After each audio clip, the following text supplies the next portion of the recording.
and then we will answer questions that have been pre-submitted by community members. Zoom attendees can submit questions in real time using the question and answer function on your screen. Agency representatives are on the Zoom meeting responding live. As the interpreter mentioned, Spanish interpretation and ASL are available on the Zoom platform. Note that questions submitted to the YouTube live chat will not be answered. You can also scan the QR code on this screen to join us via Zoom. Supervisor Barger, the floor is yours. Thank you. I have a few important updates to share with you this afternoon. For those of you that have not heard, on Friday, FEMA announced that they've extended the deadline for all property owners to submit right of entry forms to opt into debris removal to April 15th. This includes commercial properties who should also submit their ROEs before the deadline. Additionally, FEMA announced another key milestone that owner-occupied multifamily housing properties are now eligible for private property debris removal program. Both of these changes will allow residents more breathing room to fully understand their options and make an informed decision about debris removal. These updates will ensure residents get the help that they need and deserve. It is critical that you submit your opt-in form to preserve your right to participate in this program. If you are uncertain about your plans, submit the form anyway. If you ultimately decide to opt out and handle debris removal on your own, that is your choice. However, all properties must be cleared, and there will be a deadline to clear them. The Army Corps program is moving at an unprecedented speed, and I want to express my gratitude for the resources the federal government has provided for our community. Never has debris removal been so quick.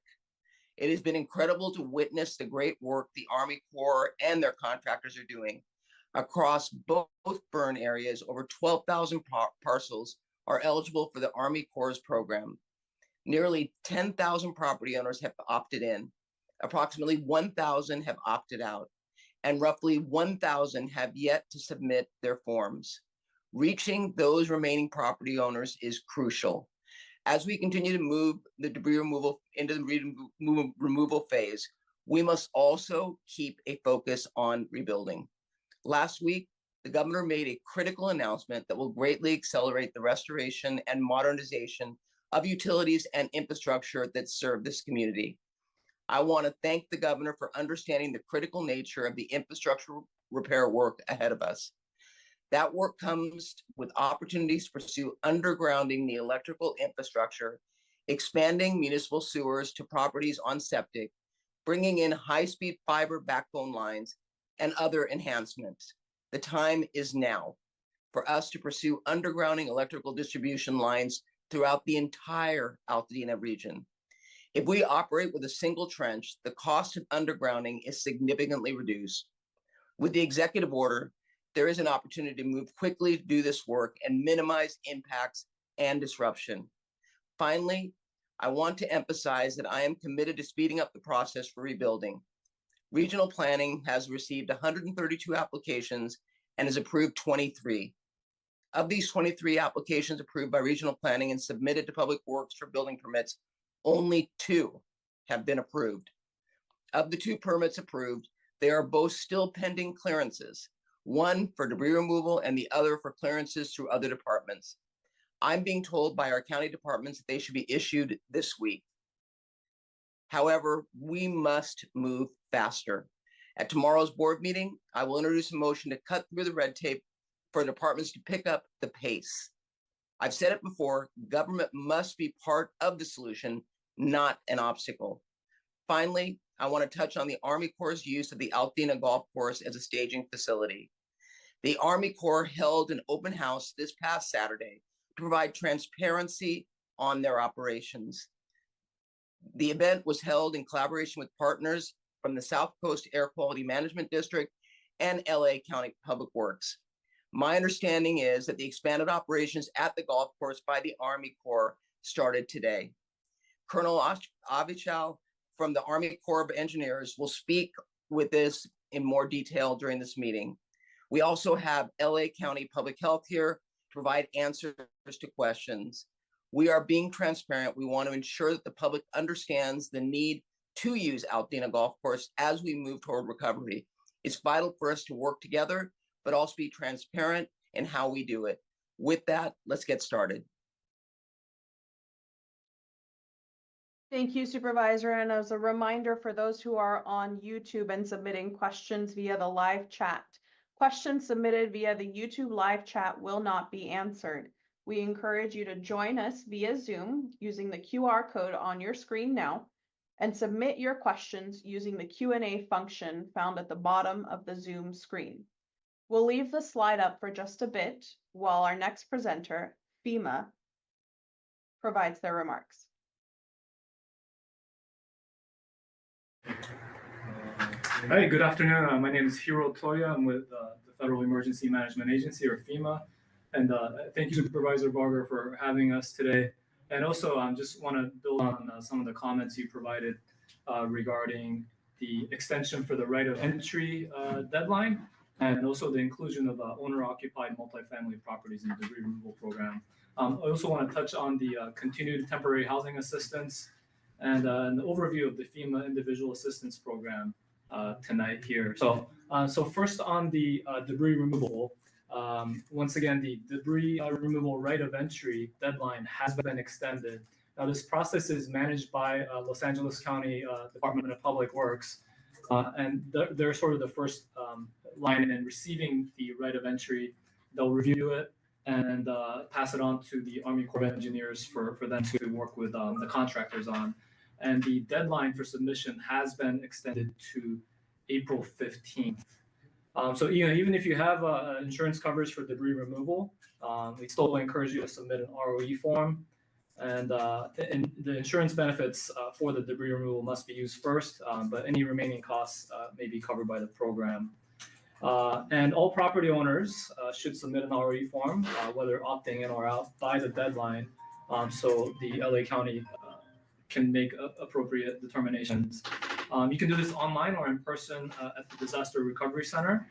And for more details, you can visit recovery.lacounty.gov /debris removal, or call LA County Public Works Debris Hotline at 844-347-3332. And if you're like me, I just Google everything. So if you Google LA wildfire debris removal right of entry, you should get to where you need to go online. The next one is regarding the expanded eligibility for debris removal, and that goes to those multifamily property owners. So we have made a determination that owner-occupied multifamily residential properties, such as condos, are now eligible for the federally funded debris removal program. And this does include condos, duplexes, and other what we might consider residential commercial properties with at least one owner-occupied unit. And this means that each affected owner must submit a right of entry form. And if the property is part of an HOA, then the HOA also must submit a right of entry.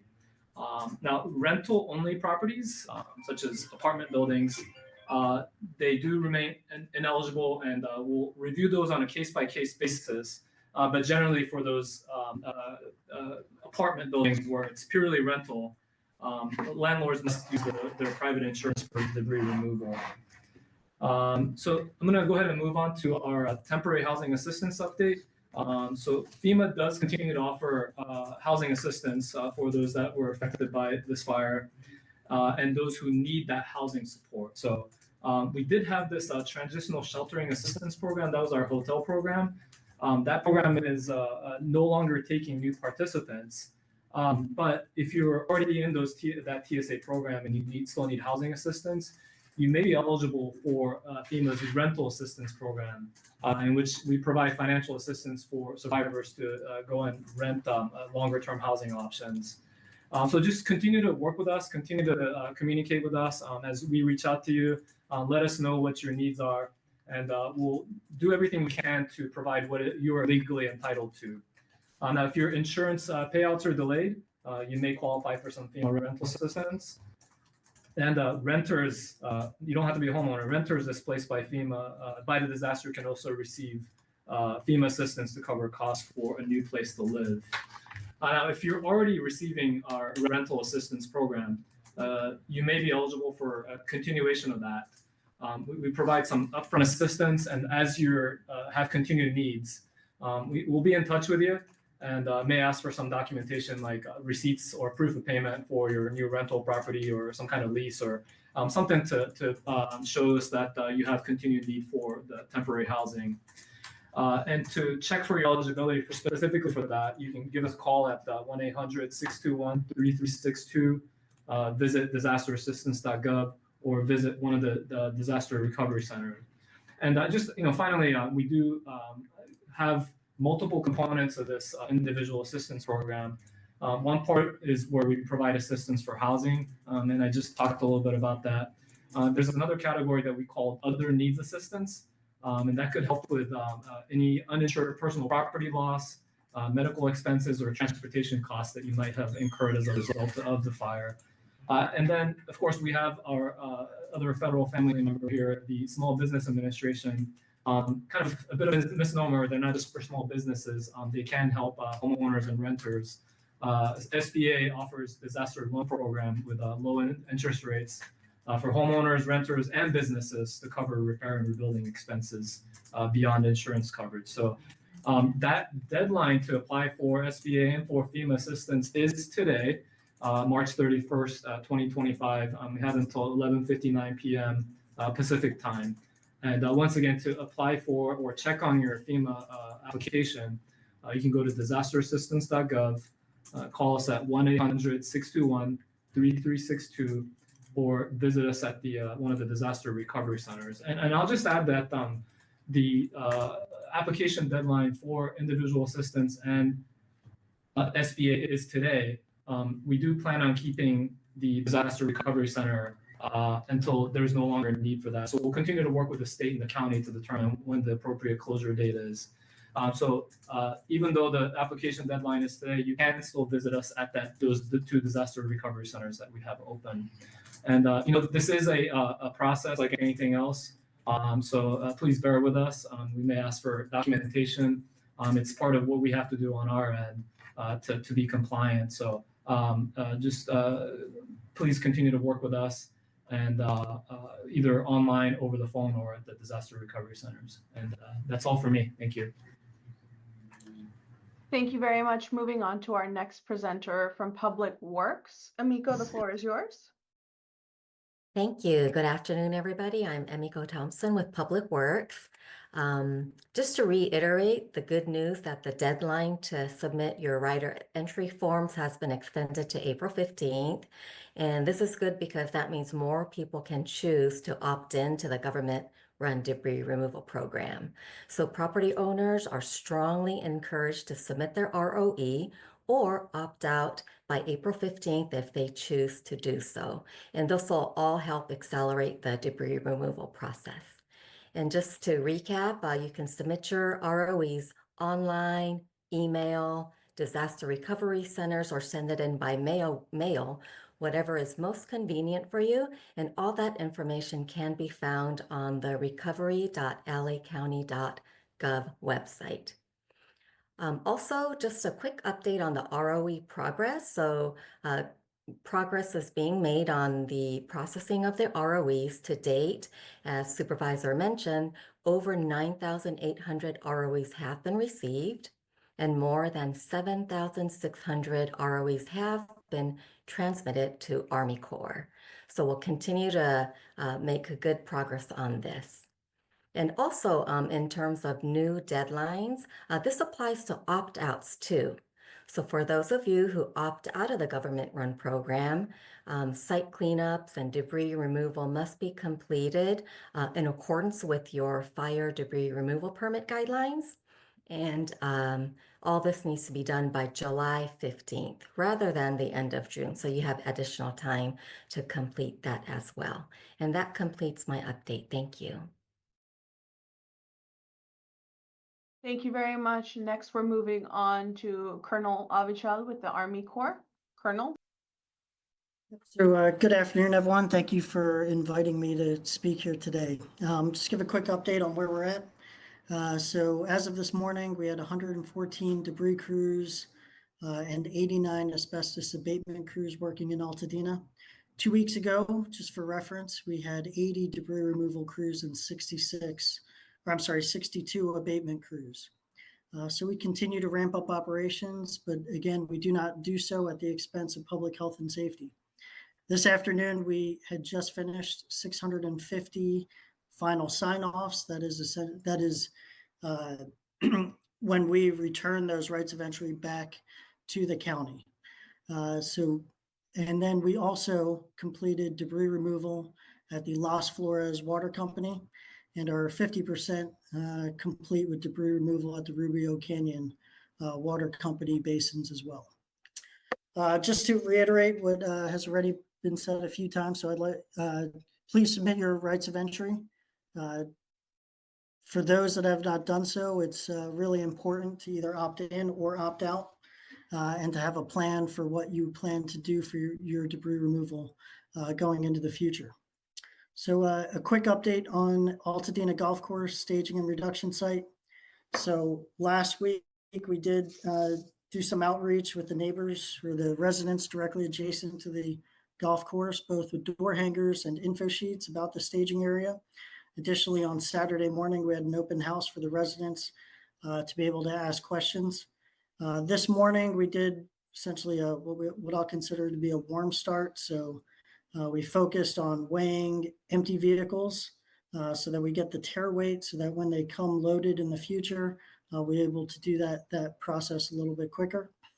We tested our traffic plan to make sure we had good flow into and out of the site, and then tested our mitigation measures, mainly in the form of misters, water points, as well as our air monitoring system as well. So we are also working on our live data website, which should be live right now, and I'll post that in the chat, that website as well, so you can see real time the air monitoring equipment on site. And then that concludes my portion of the brief. So back over to you. Thank you, Colonel. And now we'll go to our last presenter, Shandy Treelor with the McChrystal Group. Shandy, the floor is yours. Good afternoon, everyone. Thank you, Supervisor Barger, for having us here today and everyone who's listening in. My colleague Chloe and I are here today on behalf of McChrystal Group to share some important information about 3 upcoming community listening sessions our firm is leading, focused on soliciting community input on emergency alerts and evacuations, the procedures that were used during the recent Eaton fire. These sessions are part of our independent review McChrystal team is conducting on behalf of the Los Angeles County government to conduct a comprehensive third-party review on emergency alerts, evacuations during the Eaton and Palisades fire. As many of you know, this review was commissioned by the board in January. So we're offering 3 opportunities to participate in these sessions. 2 will be in-person sessions and 1 will be a virtual option. These sessions will be a blend of small and large group discussions to ensure we can hear from as many residents as possible about their experiences. I want to clarify that these are not information sessions. We will not be providing information about the recovery efforts or the incident response.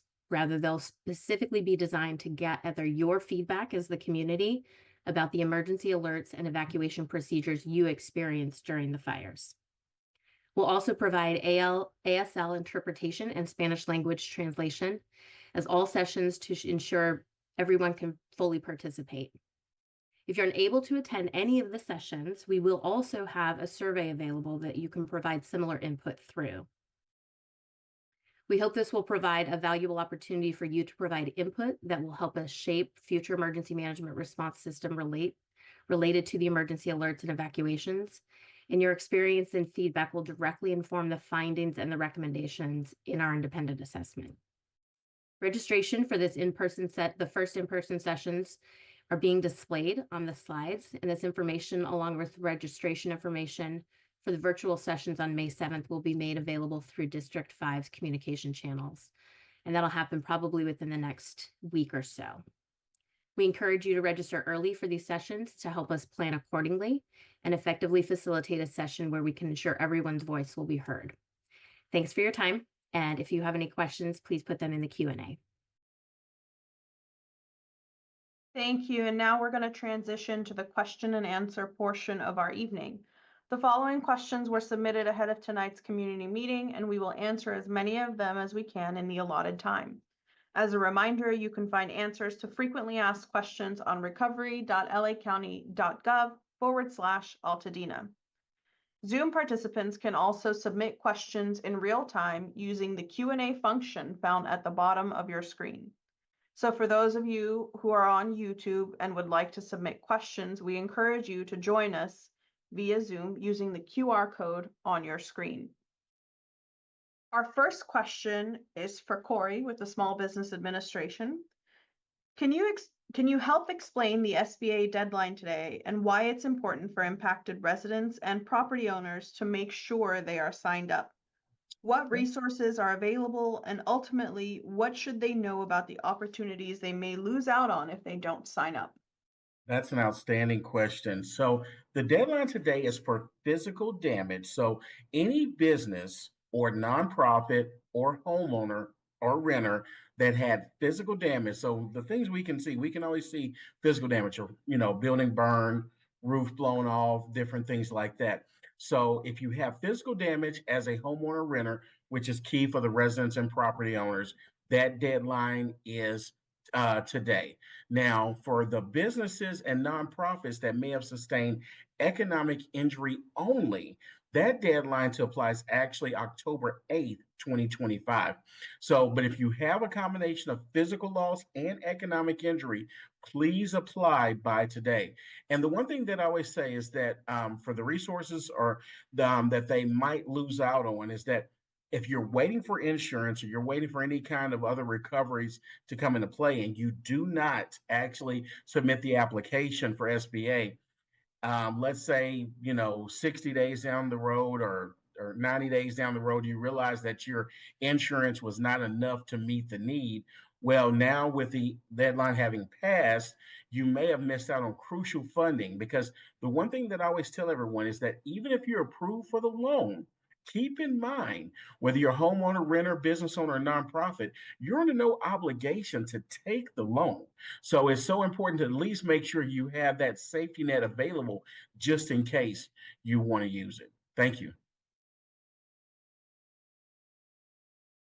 Thank you very much. And our next question is for Public Works. Many properties will need a lot of dirt to fill in where excavation has removed it, partly because many will need to recompact their soil before a new foundation can be laid for the rebuild. Trucks are carrying tons of dirt from the catch basin on the New York Drive to dumps elsewhere. Can we set aside a bunch of it for use by Altadena fire survivors who have chosen to rebuild?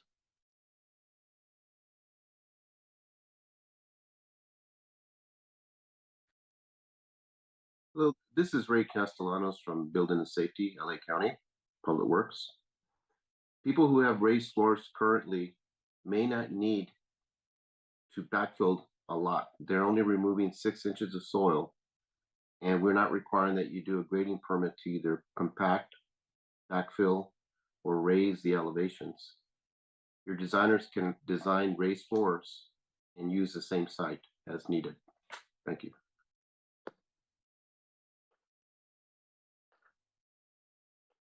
Thank you. And our next question is for Public Works and/or Army Corps.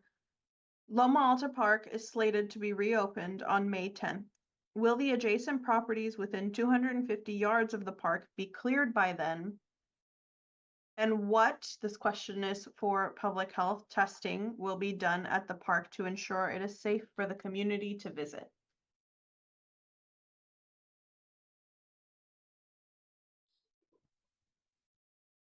So I can answer the portion about the adjacent properties. So we are prioritizing those properties to be complete with debris removal. Again, we have to make sure that those rights of entries are in and processed by the county before we can do so. But again, those are a priority to be able to do so prior to the opening on May 10th. Yeah, hi, this is Anish Mahajan from Public Health, Dr. Mahajan. Thanks so much for joining us this afternoon. Regarding the question, what testing will be done at the park upon clearance of the debris? At this stage, I just want to remind everybody that Public Health is performing a set of testing of soil in a representative manner, meaning that in multiple geographic areas in both the Palisades and the Eaton fire zones, that includes testing of damaged properties, partially damaged properties, undamaged locations, as well as locations that are just adjacent to the burn scar area. We expect results of this soil sampling to be available hopefully next week, and we intend to share those results with the public. The soil samples are largely prior to the debris removal, but there will be soil sample results that we will share where phase 2 debris removal has been completed. Until then, we don't know until we look at these results and get them back from the lab, which we hope to next week.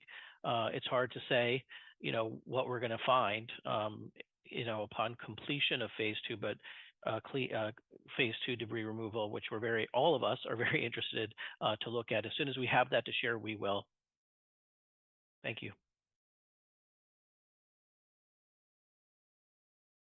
Thank you very much. Our next question is for the Department of Insurance, and it asks, can you work with our insurance companies to help push remediations along? We are waiting for approvals and it's almost April.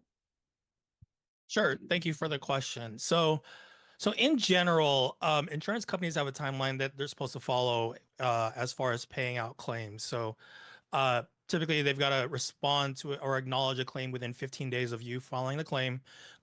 They've got 40 days from that date to approve or deny a claim. And if they approve that claim, they've got to pay that within 30 days.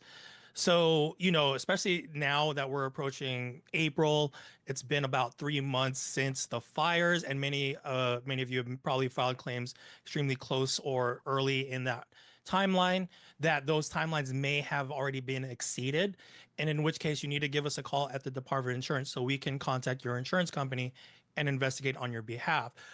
If you're still within those timeframes, like you didn't file the claim until like maybe a month or so ago, definitely worth it to keep in constant communication with your insurer to see where they're at in progress. And of course, you can always give us a call to ask for help. Now, on a bigger picture, the department has filed several notices to the insurance companies, advising them of how they should be handling things like remediation, smoke damage, living expenses, and so forth, and making sure they're properly investigating those claims. And, many insurance carriers have followed up with those notices and bulletins that we've sent out. But, our job is to make sure that those insurance companies are following through on their policies. And in some cases, where remediation or smoke damage just isn't covered in a policy, there's really nothing we can do to force those insurers to cover what's not covered in that policy. But in general, your insurance company should be investigating and addressing these claims in a proper timeline. But also, I just wanted to add that in a couple of weeks on April 22nd, the insurance commissioner is going to be hosting a virtual town hall, again, April 22nd, to focus on the claims process, including things like remediation and smoke damage and a lot of the issues we've been seeing lately. So I'll put the link to the register that on the chat. Definitely advise everyone to attend, ask the questions that you want to be heard, and hopefully the commissioner will address it then. Thank you very much. Our next question is for the assessor's office. If I rebuild a new house that is twice the square footage of the burned down house, will it be assessed as a new house for property tax purposes? Hi, this is Jerry from the assessor's office. When you rebuild, once you've applied for misfortune and calamity, there are two provisions, and basically both say that if you build something that was substantially the equivalent of what was there before, your old trended base value from the prior property will be restored. So there's two different provisions, and they both have a test of comparability to let you know that this is considered comparable. One is a test of value. So if whatever you build value-wise is within 120% of the value of the original property prior to the damage, then regardless of different square footages under that provision, it'd be considered comparable. Anything over that would be added as new construction. And you would get a new base year value. You'd be taxed on that. And that would be merely added. That portion in excess would be added to your original tax base. The other provision merely says that as long as you build something similar, then we're going to restore your trended base value. Its comparability test is based on square footage and utility, which means if you had a residential house that was a 3-bedroom, 2-bath, and you build another, you replace it with a 3-bedroom bath that's, the same square footage, then your old base value will be restored to the new property. So in this scenario, if you double its square footage, you'll be protected up to the square footage under one test that was originally there, and anything in excess would be considered new construction and added onto your old tax base. And on the other test, anything in excess of 120% of value would then be added onto your prior tax base. Thank you. And just a quick follow-up to that. According to my property tax record, my home has a 720 square foot of living space, but the actual living area is 1,000 square feet. What will be the square footage used for the like-for-like rebuilding purposes? It would be whatever we have on our records. So if there's an issue, it's possible. Sometimes we're behind new construction when someone takes out a permit. Sometimes we're not aware of it. So if you feel our records are not accurate, then you need to contact the assessor's office and ask that we go over our records, and we'll communicate with you to get those records straight, because those need to be accurate in order for us to do the comparability tests. Thank you. And I believe Director Bodek has something to add on. Yes, I do. Hi, thank you, everyone. For questions related to like-for-like rebuild, we do, in fact, take multiple sources of information. So if you think your house is really 1,000 square feet and it was originally assessed in the 1930s at 720, we know that sometimes those drawings are not accurate. So we take a combination of building permits, Google aerials from the 1990s, the 2010s, and the early 2020s. And we also look at building permits as well to see which one provided you the greatest square footage. So if we look at an aerial and it shows that you had 1,000 square feet, we will actually consider the like-for-like rebuild to be 1,000 square feet.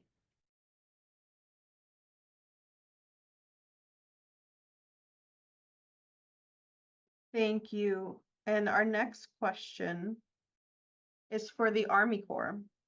Why is it critical to break up clean concrete at the Altadena golf course?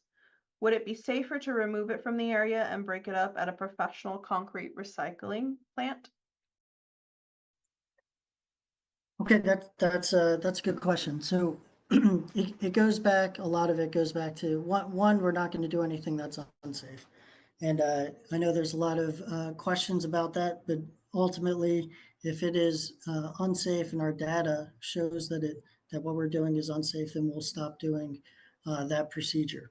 But as we continue to ramp up operations, right now it takes our trucks roughly 2 to 3 hours to go back and forth from the concrete recyclers. That time can be significantly cut down, as well as the volume at which we're transporting gets cut down. If we're able to reduce that, pack it efficiently, and then load those onto larger trucks, which then can make the longer haul out to the concrete landfill. So those smaller trucks can then cycle back to the properties quicker.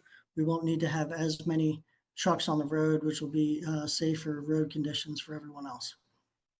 Thanks.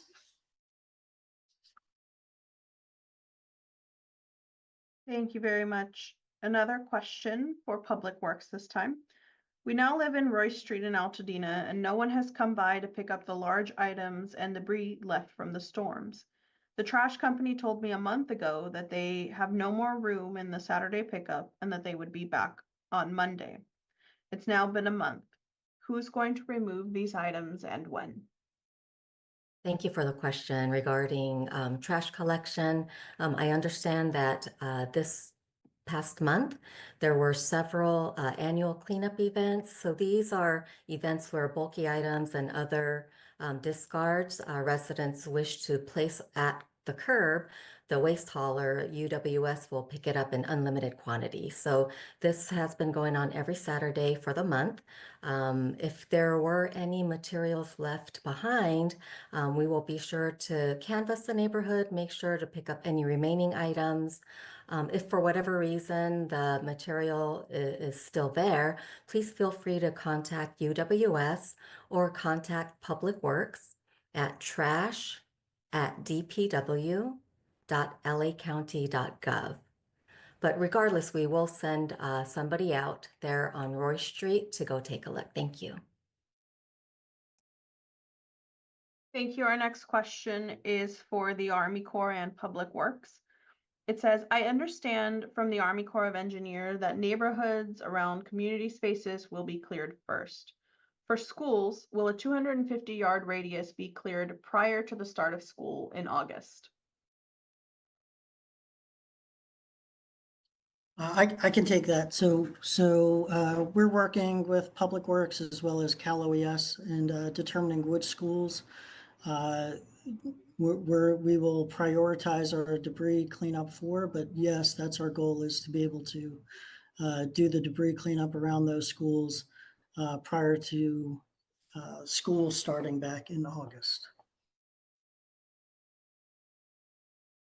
Thank you. And transitioning now to a question received in our live Q&A function. As a reminder, if you would like to ask a question and you are watching on Zoom, please join us.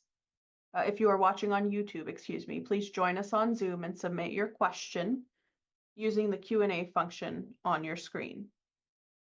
Residents are asking whether public health thinks that they should or should not return home if they live near the golf course. Yeah, thanks so much, and thanks for the question. Totally understand all of the concerns that are being raised, and let me address a few of them now. It is our understanding that the planned operations by the Army Corps of Engineers are following the strict safety guidelines that are set out by federal and state regulation. Their approach, as they have described it, includes a number of safety measures, including fencing, most importantly, air quality monitoring and dust control. I believe the Air Quality Management District, AQMD, or in our part of the state called the South Coast AQMD, they are working with the Army Corps on monitoring the air, looking at what those air monitors, as Colonel Avichal just said, looking at the results of those air monitors that are continuous. They have pledged to post the air quality monitoring results, as they get them, to ensure that folks know that the exposure in the surrounding areas are being well protected from dust and from air quality problems. And so that is our understanding. As we do not regulate the Army Corps in this function, but we've heard from them, we've understood the measures they're taking, and appreciate that. Thank you. Thank you very much. And Public Health, Dr. Mahajan, this question is also for you. Testing ash in my house found high lead, chromium, and other heavy metals. Has any testing been done to see how far this toxic air spreads? And what precautions should families take who live in the surrounding areas? And thanks so much for the question. And first, I want to thank the person who posed the question for looking at the data. Really, it's wonderful to hear that people are accessing the data that the Air Quality Management District is posting online in real time, showing what their stationary and their mobile monitors are showing. The question is a good one. And in fact, we have put the question to the AQMD themselves, who do the testing, to get an answer. Unfortunately, on short notice, we couldn't get someone to join us today. But what I can say is that, AQMD has indicated to Public Health that when they are concerned that there is a danger, they issue a press release, and they do this routinely when there is an exceedance or an escalation of a dangerous level of any kind of problem in the air. That said, in terms of, how far has this toxicity spread, the AQMD has informed us in public health and all of us that how they decided where to put their stationary monitors was based on having their mobile monitors drive a really large circumference around where the fires were. And based on the results that they got a few weeks ago from all along since the fire from their mobile monitors, they decided to place their stationary monitors where they felt like there was the greatest risk of exceedances of danger and toxins. And so that's all into phase 2 of debris removal. As you know, and as we've advised, when there's a lot of wind, that is the time we all need to take care, especially if we're within 250 yards of fire debris. And when I say fire debris, I mean fire debris in near burned structures. And so the plan to improve the air quality is quite simply the completion of phase 2. So as we get closer and closer to the control and removal of fire debris from burned structures in the burn scar, the safer the air is going to be, because we're taking care of, the Army Corps is taking care of the toxins therein. Thanks so much. Thank you, Doctor. And this question is for the Army Corps, and sticking to the theme of air quality monitoring. What level of air monitoring is being done, and who is going to be doing the monitoring specifically related to the Altadena Golf Course? And how will this information be shared with the public?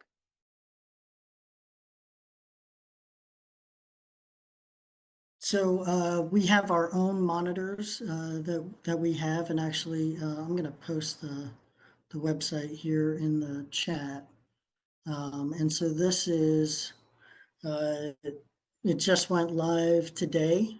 Again, we have not begun doing any sort of reducing operations yet. So that is the live data that comes up, and it shows exactly what the levels are. And then we also share this data with the California Air Resources Board and AQMD, so they can post an overall aggregated air quality for the entire area.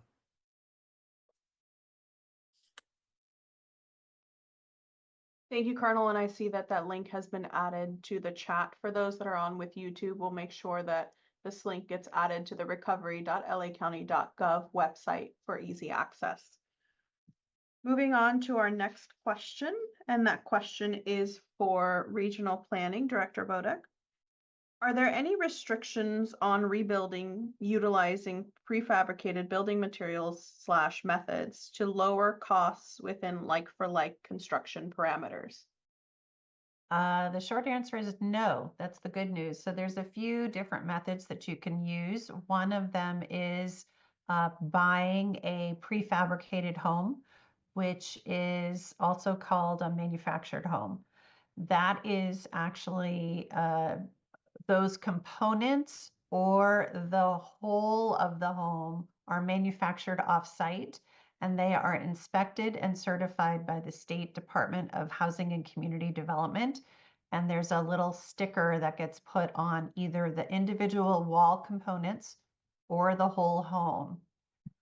You would need to get from the county a permit for the foundation, and then permits for the utility hookups, whether it's the sewer, the electric, and your water. But you would not have to get those wall components or that whole manufactured home inspected or plan checked by the County of Los Angeles. So it is a legitimate option to control costs. And if you're concerned about construction materials, it is a legitimate option for you. We will be having some additional information that the state just provided us last week. We'll be posting it on our website at the LA Recovers website. So happy to also share it with this group, and we can make that available at future meetings as well. Thank you. Thank you. Going back to the Army Corps, a resident says that their home was visited and work was done. but they were not notified or informed that people would be working at their home prior to their arrival.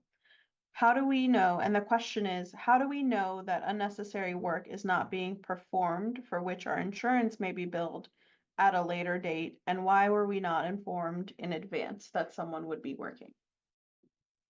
Yeah, so typically prior to your phase 2 debris removal, we'll send a team out to your site to do a hazard site assessment, as well as do asbestos testing, and if required, asbestos abatement. That is all done essentially prior to you receiving a 72-hour phone call. And so that is part of that right of entry when you say that you want to have that debris removed from your house. This is kind of the preparatory actions that would take place beforehand. Once that area is available for us to bring equipment, essentially the asbestos has been abated. Then you would receive the phone call, and we would talk about doing a 360 afterwards. But we do not call prior to doing asbestos testing or abatement. Yep. So. Thank you. And this question is also for you, Colonel Avichal. One of the concerns we are hearing is whether the concrete that is being brought to the site is considered clean. Again, this goes back to the Altadena golf course. How are you determining if the concrete is appropriate for staging and reducing at the golf course? Yeah, so the concrete that is there is that comes to the golf course. Again, it's not the fire ash debris that would essentially be on top of it. It is rinsed on site and then tested for asbestos prior to coming to the site itself. If there is asbestos, that is abated prior to the phase 2 debris removal. Thank you. And our next question is for Public Works or the Army Corps. Who do we contact or go to for our debris removal certificate? I tried talking to Building and Safety if they want to see the certificate first. Thank you. So there are two options. So if you choose to opt out of the government-run program, then a final inspection would need to be conducted by your contractor, and then a final permit closure will be issued by the county through the EPIC LA system. Now, if you choose to opt into the government-run program, then we'll work directly with Army Corps for the final sign-off, and then you would receive a final certificate from the county. Thank you. Thank you for clarifying. This question is also for you, Emiko. I noticed that street sweepers are kicking up clouds of dust. It appears that they are not using water to clean the streets. Can Public Works ensure that the operation of street sweepers in the burn zone are not making the dust and air quality problem worse? Yes, we can certainly ensure that street sweepers are not kicking up dust. They should be using water. Maybe they're not using enough. We'll ensure that maximum water usage is applied. And we believe that the street sweepers, if they slow down their speed, that should help with not kicking up dust. So we'll be sure to look into that. Thank you for the comment.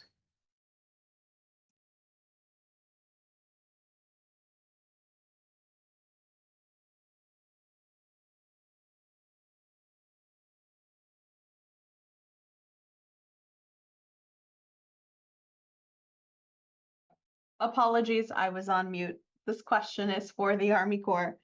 Will there be monitoring of noise, and how will the noise be mitigated and addressed? Relevant to the golf course. Yeah, so we are already beginning with the noise monitoring right now. And if we do see it exceeding any sort of inappropriate levels, then there are certain things that we can take in terms of, right now we have some noise mitigation that we can, equipment that we can put around some of our equipment. But again, we haven't gotten to those levels yet, but we're keeping a close eye on that. Thanks. Thank you, Colonel. This question is again for you. Are debris removal trucks not required to cover their truck beds after dumping a load? As I'm driving, I see particles flying out of these empty truck beds. Empty trucks typically do not have their a tarp over top of them, but I think the best thing to do would be, if you do see something like that that doesn't make sense, if you could take a picture of the truck or the license plate, and then actually starting, I believe throughout this week and next week there'll be a placard on the back of the truck that will have the Army Corps of Engineer logo. And if you can notify us of those trucks that seem to be having those problems, we can take quick action on that. Thanks. Thank you, Colonel. And this next question is for our representative from SBA and FEMA. Are the SBA business loan and the FEMA assistance deadlines that are happening today, quote, you must complete and submit by today, the 31st deadlines, or are they initiate your application by the 31st, even if it's not finished today deadlines? I will defer to Hero first, and then I'll follow up. Okay, thanks, Corey. This is Hero from FEMA. So just on the FEMA side, that means you do need to submit the application. It doesn't mean you need to have all of your documentation. So, even if your insurance isn't all settled yet, please go ahead and submit your application so that we have an application on file for you, and we can conduct that follow-up as you progress through your recovery process. And pass it over to you, Corey. Yeah, thank you, Hero. And the same for the SBA. What we want is for you to complete the SBA application, not have it withdrawn, not partially complete. All we need you to do is actually submit the application. Again, you're under no obligation to take the loan, even if you're approved. I cannot let that resonate enough, is that just go ahead and complete the application, see what you're eligible for, and you can determine 3 months, 6 months down the line what you want to take. Thank you. Thank you very much. Transitioning over to a question from our question and answer function.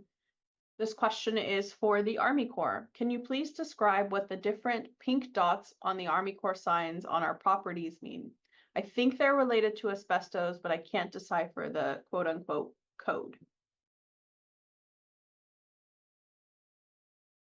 Yep. So we have multiple subcontractors working for us, and as they do the hazard site assessments and the asbestos testing, they've been marking the signs with a pink dot. It just shows that the testing has started. It doesn't indicate any sort of results, but it just means that it has been tested for asbestos, or it's in the process of being tested for asbestos.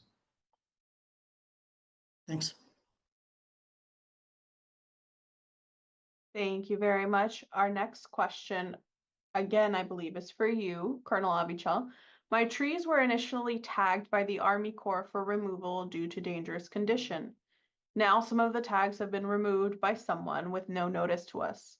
These trees are severely burned and or are so close to the house footprint that they create danger for rebuilding and debris removal.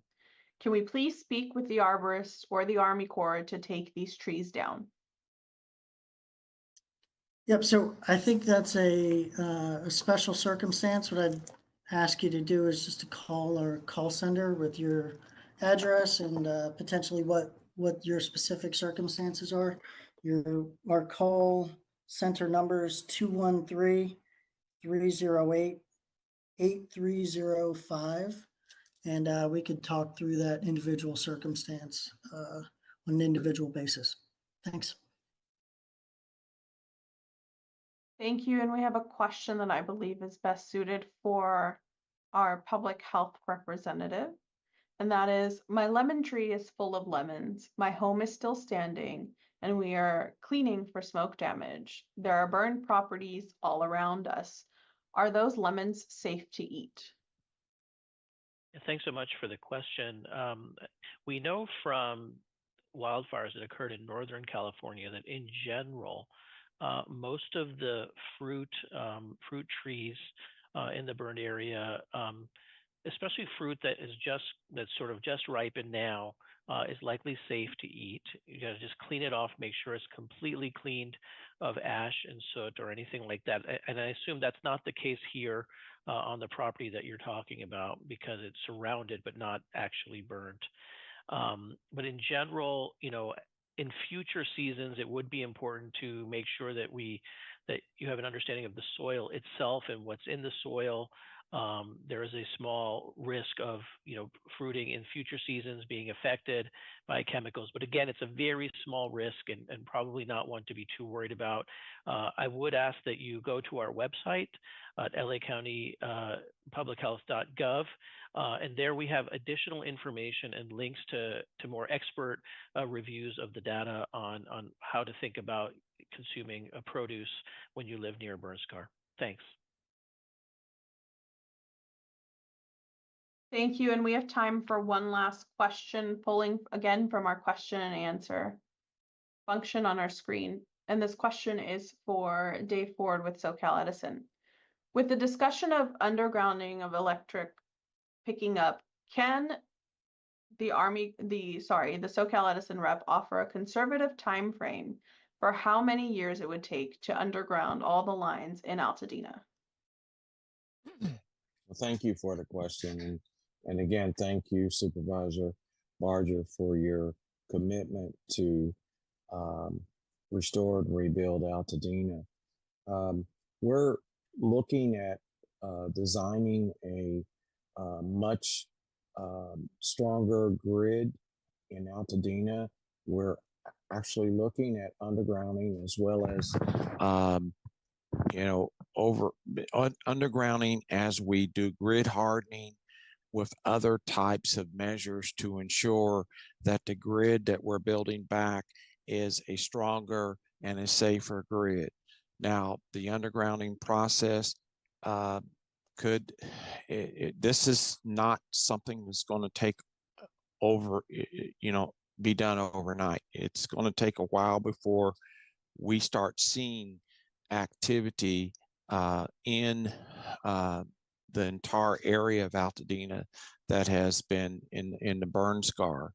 But what we have been doing is restoring service for customers where their houses have not been damaged.